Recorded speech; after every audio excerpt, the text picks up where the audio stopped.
Hello, my name is Jose Barriga, and this is the next video in the series of converting the Nissan Sentra to electric. But this is not about the Sentra. Today is about a Porsche that I bought, and it's electric. So I'm going to show how great this car is. As you can see, it's in very nice condition. It's been restored, and pretty much everything works as intended, except for the drivetrain, which is now electric. The paint is in very good shape. You can feel it when you touch it that it's quality painting. It's really smooth. And even though it has a few chips here and there, very minor, the paint is in excellent condition. You can see there's a sign on the front indicating that it's an electric Porsche. Anyway, I'm going to start going around the car to show different features of the car. All the windows, locks, all the mirrors work as intended. The antenna works perfect. The tires are in good shape. This car, even though it was a 1971 car, it has disc brakes in the four wheels. Disc brakes.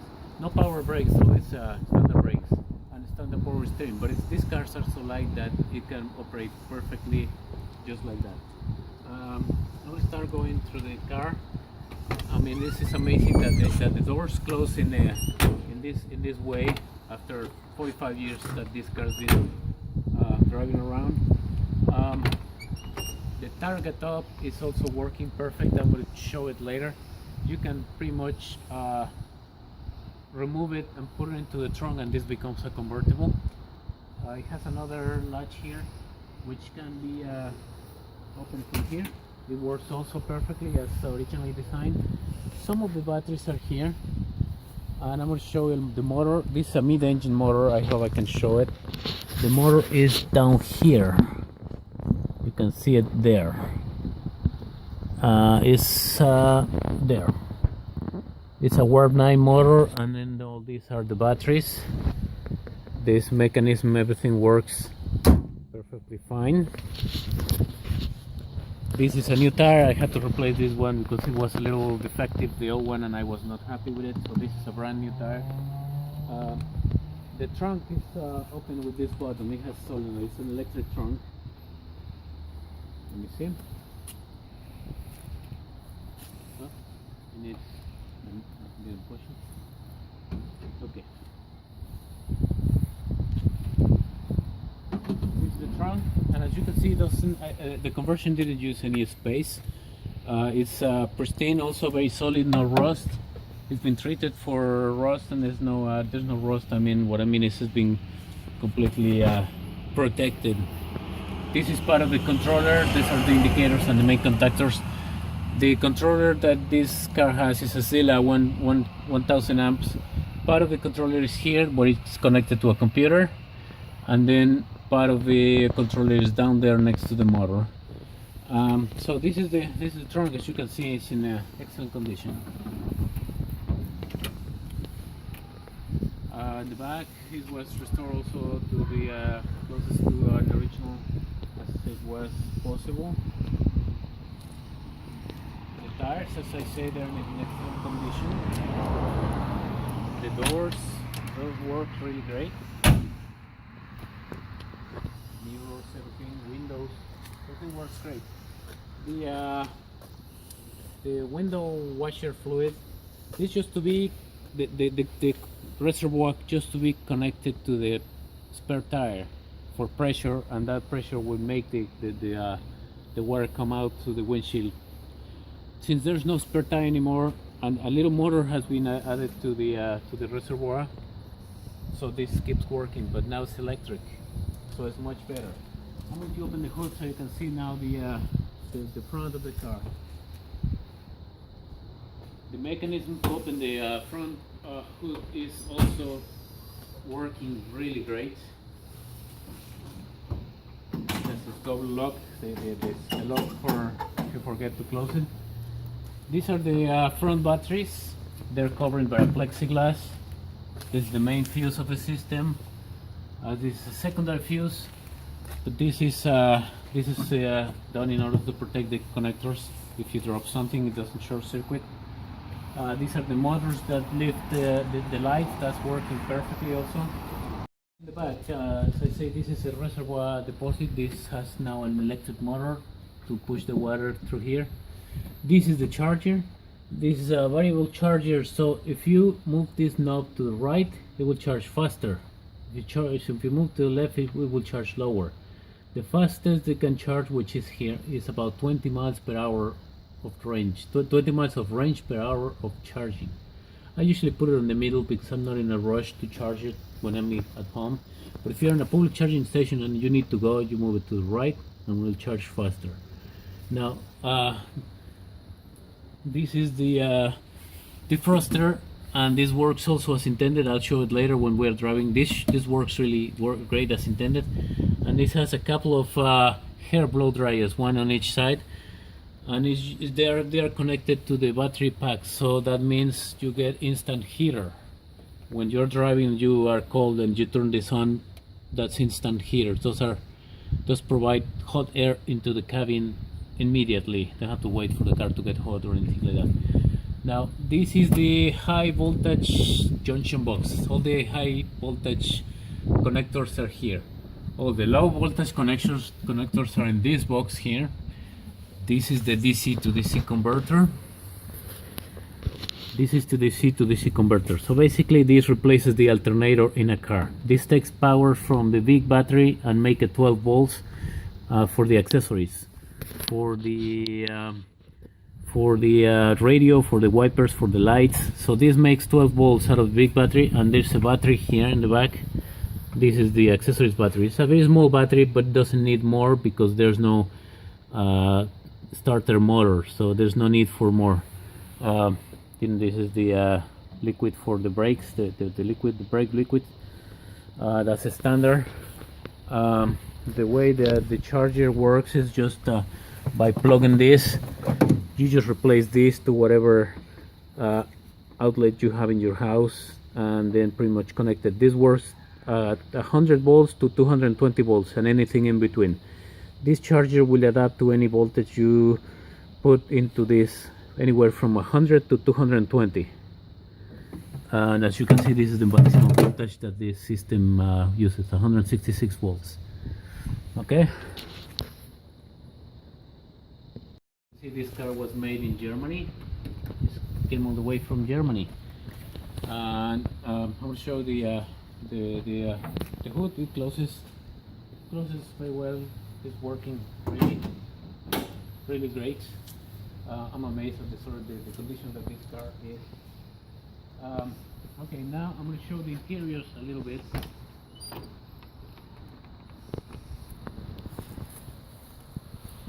This is also very original. The passenger side, just to have a storage compartment here. Then the brake is working great as well. No issues with the brake. The seat mechanism, it moves to the front, to the back. It tilts. It's really great. All the mechanism for the passenger, for the driver's seat, works really great. The seat belts have a retractable mechanism, so that's also working great. Now on the car, I'll show this later when I'm driving, but all the indicators are working fine. The speedometer works fine. There is a knob here in the under where you can move it to reset the trip odometer. So you just rotate it here and it will go back to zero. This is important. I usually turn it to zeros every time I'm driving this, so I know how many miles I've driven, how many miles I have left from my range. This car will give about 100 miles per charge. This is the tachometer, and it works as well. It's connected to the electric motor now. This works. This is limited electronically to 4,000 RPMs, which is enough because in third shift, when you reach 4,000 RPMs, you are going about 70 miles per hour, which is fast enough. But if you want to go faster, you just switch to the next gear, and that will allow you to go much faster. This is a 5-speed transmission, so basically this is reverse, this is first, second, third, fourth, and fifth speed. So it's a 5-speed transmission. and is the clutch is active, so the clutch the clutch was preserved in this car, so it can you can just push the clutch and switch gears as you're driving. Typically you drive it in third shift for all the time, because it has enough torque to just keep it in third shift all the time, so it drives like an automatic. I will show it later, but it drives like an automatic. This is something I'm going to show later. Okay, now because you can now we're going to talk about this indicator. This has a couple of buttons here, and then it has a lot of indicators here. When you push one of these buttons, it's going to switch to different measure. For example, this is the state of charge. Right now the tank, the batteries are fully charged, so your tank is full. It gives you the state of charge, it gives you the amperes in or out. This is valuable when you are charging or when you are driving. The kilowatts out as well. You get the voltage of the pack, you get the temperature of the batteries, you get the ampere hours of the pack, and again the kilowatts hour, and then the empty full graphic. As you can see, each one of these goes into the same cycle, so you just pick which one you want to see on top and which one you want to see on bottom. Personally, I think the empty full is the most meaningful for me, and also the ampere hours, because I know that when this reaches 0 the battery is depleted. Now what else? The horn is working. This is manual transmission, but the car is light, so it drives really nice. This is the defroster. As you can see, it is working. It's working really fine. All this is working really as intended, as originally intended by the car manufacturer. This of course is not the original radio, but it works. Then the glove compartment is working as well. The key of the glove compartment is working. The windows, all the mechanisms, all the locks, all this is working as intended. Under the car there's no rust either. I mean, it's you can tell that the car was primer here, but there's no rust. It's in pristine condition. The speakers are working good. This is the pedal for the electronic pedal. Now it used to be mechanic, now it's electronic, so this was replaced. This has been replaced as well with newer fuses. The whole electric wiring of the car was redone. Everything is working now, electrically speaking. The car, as I say, the rails of the car, up, forward, backward, everything is working as well. Okay, so this one here is the ballet mode. When you push this button to the front, it will reduce the performance of the car. This is just to when you want to give the car to somebody who you don't want it to overdrive it. This car will operate in reduced mode. It'll go slower. Okay, and as I said, there's no rust here. There's primer here, but everything is here also in pristine condition. The doors, everything else, the upholstery has been replaced also. It's in a very nice condition. This is light as well, working. Rearview mirror works as designed, no issues. It has the reflection mechanism. All the sun visors, they work as well, and nicely as intended. It has a vanity mirror.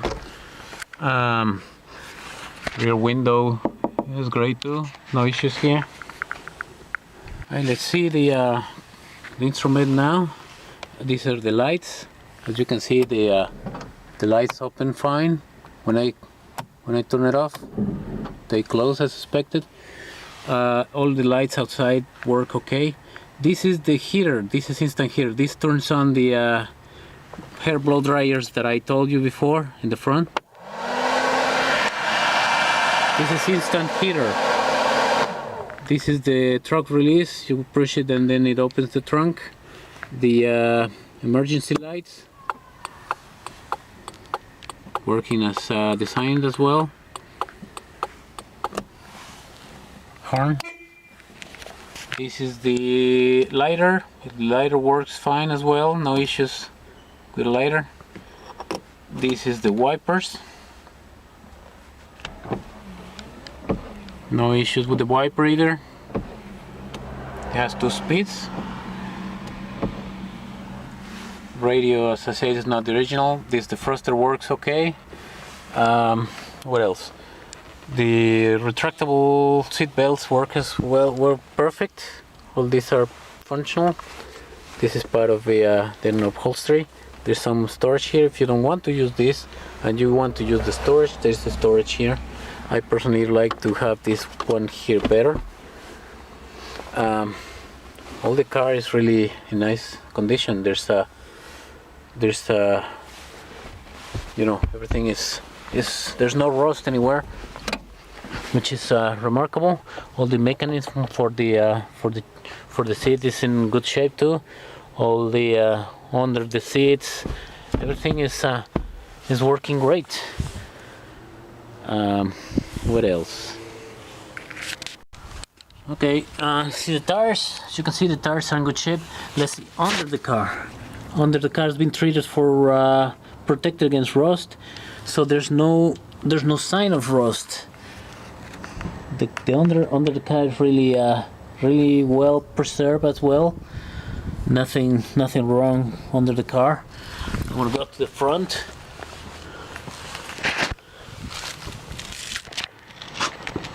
As you can see, it's in very good condition everywhere under the car. Tires in good condition as well.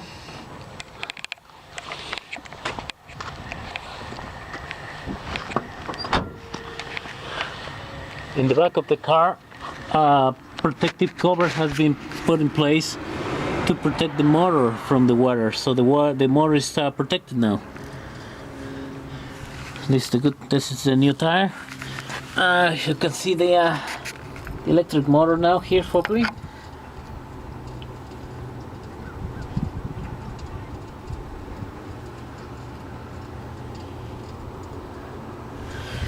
And let's go to the very back.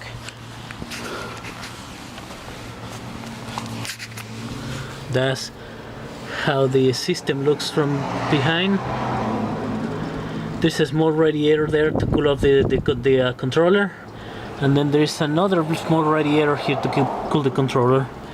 Let me see if I can show you the controller. I believe it's here now. It's on the other side.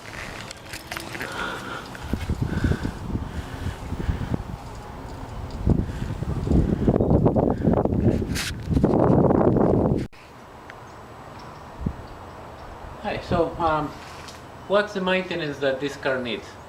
The electronics, for the most part, don't need to do anything. I mean, if they eventually fail, like all electronics, you just need to replace them because the main components are inside. But the boxes as such are not so complicated.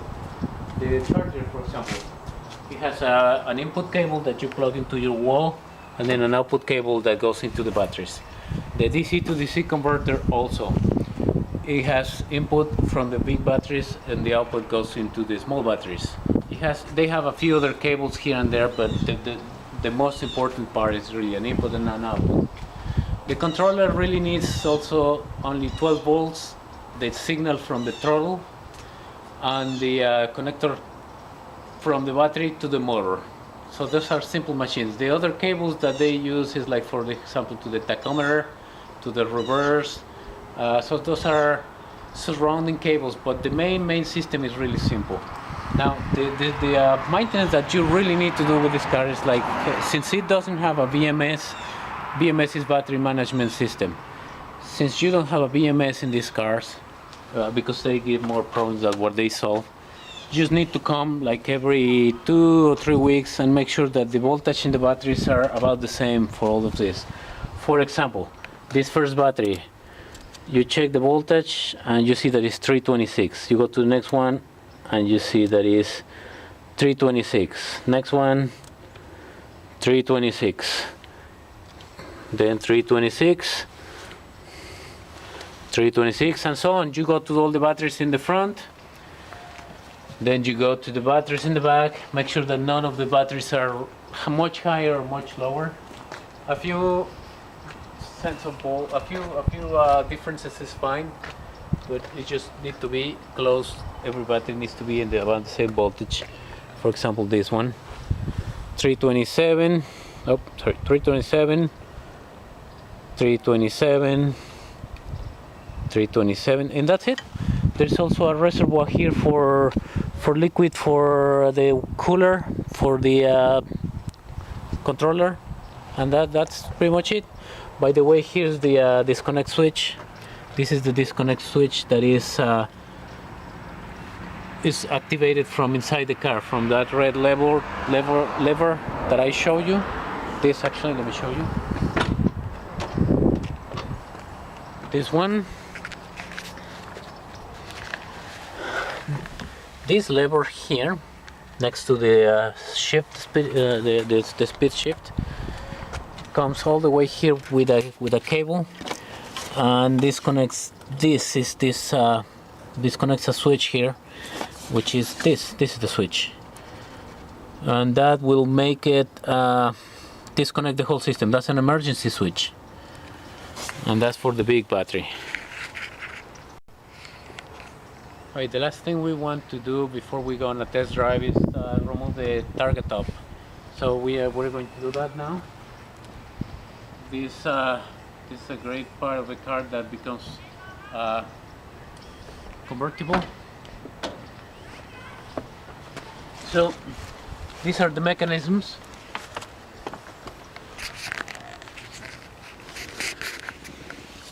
You have a latch here, which is working great. You remove it like this. Let me see if I can make it work. You remove it like this and then pull it down and release it. The next is the same on the other side. You just release it like this, pull it down and release it. And in the back it's about the same. There's a lock here. It's really difficult to see, but you pretty much release it here. You release it into the top, and then same on the other side. You release it from here and it releases the lock.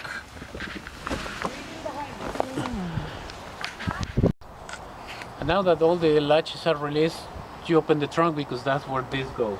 So just open the trunk and remove the target top. Push it to the back a little bit, and then take it with you.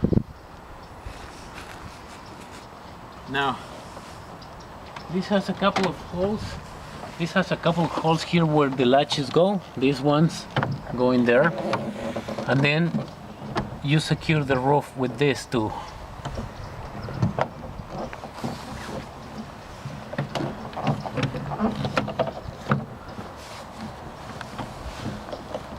They just go in there, and then you secure this in the back with these other locks. So this is the mechanism how you lock it in the back. There you go, and then you can close your trunk. And as you can see, that's how the car becomes a convertible. Now we're going to put it back to show you how that's done.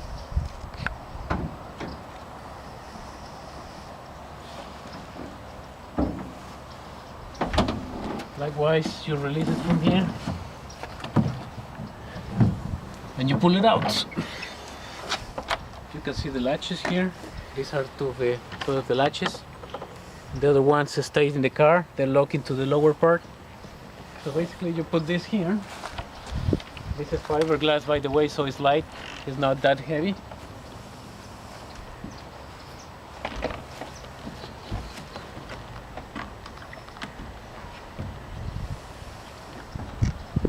there's a guide here. If you can see it, that's the one that centers this. Okay, so we just kind of make sure that it's about the same in both sides, and push it in one of the sides and go into the other side and push it back in.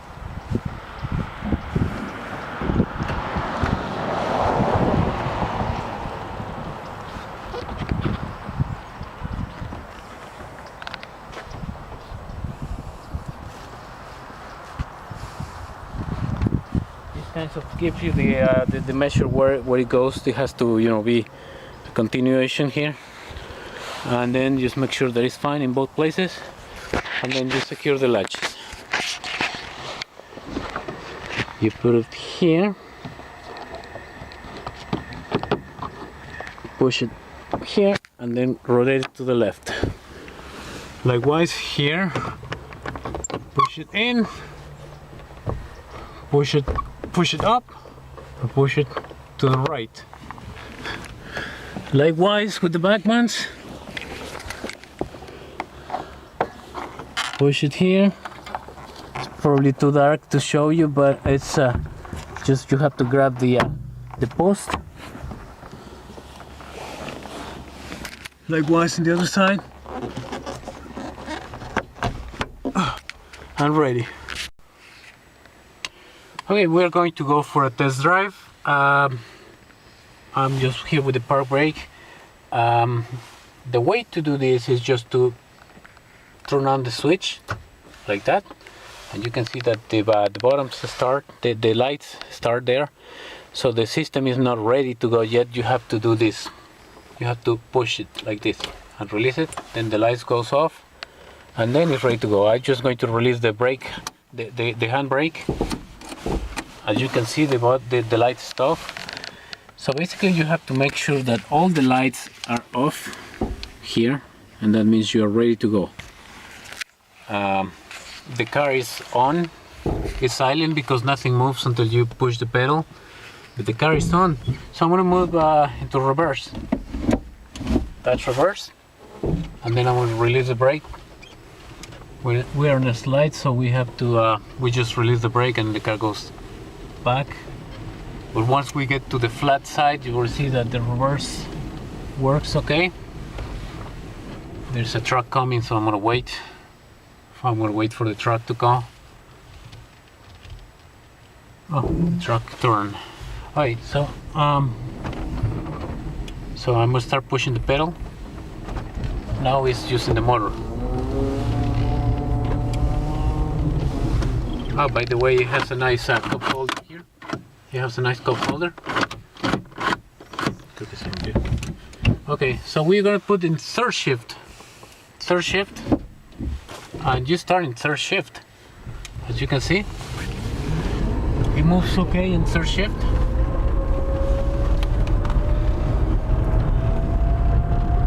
And as you can see, the speedometer works, the RPM works. High beams, low beams, everything works in this car. It's amazing. And as you can see, it's quite silent. I mean, you can hear some of the noise from the transmission because it's right next to us, but for the most part it's a very quiet car. Much more quiet and much more powerful than the original car was. I'm going to drive a little bit in one of the roads and then we'll just come back home. I'm going to show here some of the power that the car has. Look at this. It has a very nice power when you accelerate. I'm going to go into the main road, drive just for a little bit, and then we'll come back home.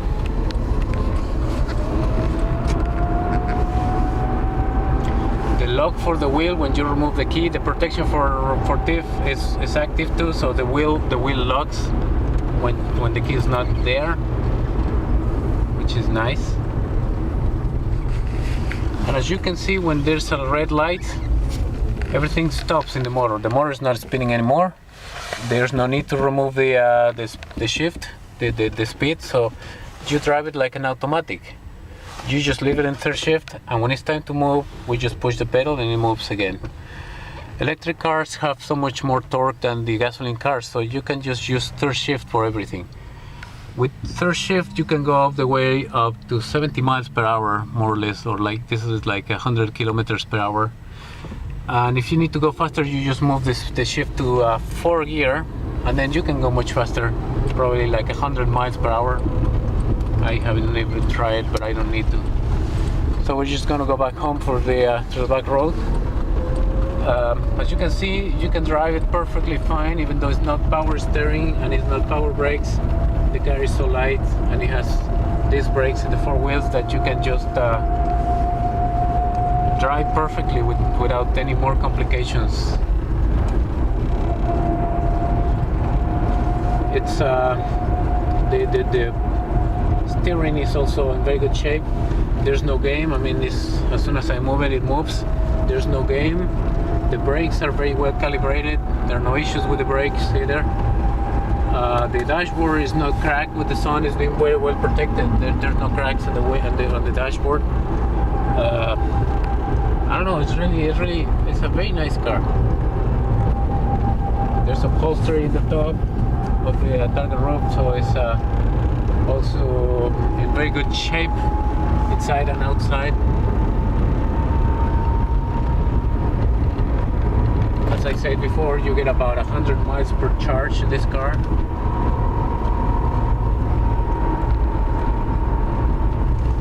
Now that we are running a little bit, you can see that the indicator starts saying that the fuel is 97%.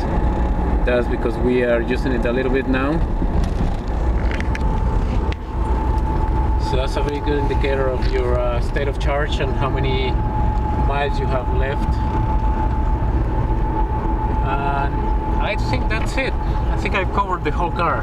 I think I'm gonna stop the video now, and I hope you like it. I hope you enjoy it.